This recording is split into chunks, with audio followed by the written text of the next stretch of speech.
सहोदरी, शांति के लिए हम दोनों में से एक का अंत होना आवश्यक है। तुम राम को भगवान मानती हो सकता है वह साधारण नर नहीं है।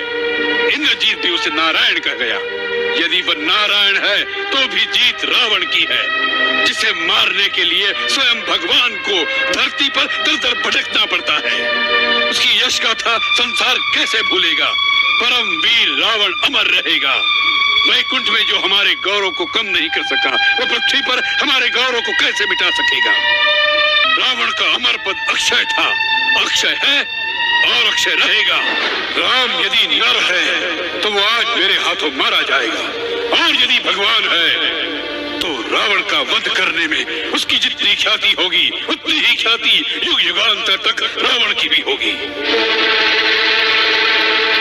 तीनों लोक और तीनों कालों में हम दोनों का नाम सर्वदा एक साथ ही लिया जाएगा।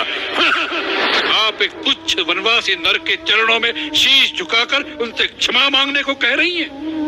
रावण को, उस रावण को जो तीनों लोकों का विजेता है, उस रावण को जिसमें धरती तो क्या शिव समेत कैलाश पर्वत को गेंद की भांति उठाने की शक्ति है, उस रावण को जो दरबार में नवग्रहों को अपने सामने खड़ा रखता है, उस रावण को एक तुच्छ नर के सामने गिड़गिड़ाने को कह रही हैं।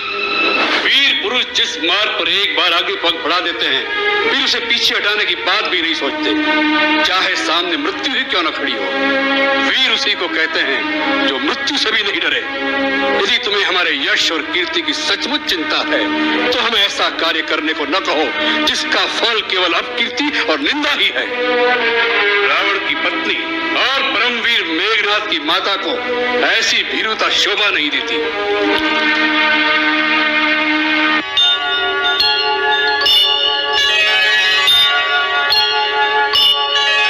तुम मुझे मेरे अहंकार का दंड देना चाहते हो, परंतु मैं अपने अहंकार को नहीं छोड़ सकता। मुझे अपनी शक्तियों पर अहंकार करने का पूर्ण अधिकार है। यह शक्तियां मुझे कोई दान में प्रदान नहीं हुई। मेरी कठोर तपस्या के उपलक्ष्य में कर्म के विधान के अनुसार तुम मुझे वह शक्तियां प्रदान करने के लिए विवश थे। मैंने अपने बाहुबल से वह शक्तियां प्राप्त की हैं, इसलिए मैंने उन पर अहंकार किया है। जब भी कोई अपूर्व शक्ति प्राप्त कर लेता है तो तुम्हारी माया ही उसे शक्ति के मद में पागल बना देती है। शक्ति का मद तो तुम्हारे देवता भी सहन नहीं कर सकते, उन्हें भी अहंकार आ जाता है। यही अवस्था मेरी है। शक्तियां पाई, उनसे अहंकार हुआ और उस अहंकार और शक्ति का मद सहन नहीं कर सका। उन शक्तियों के मद में दूसरों पर अत्याचार भी किए।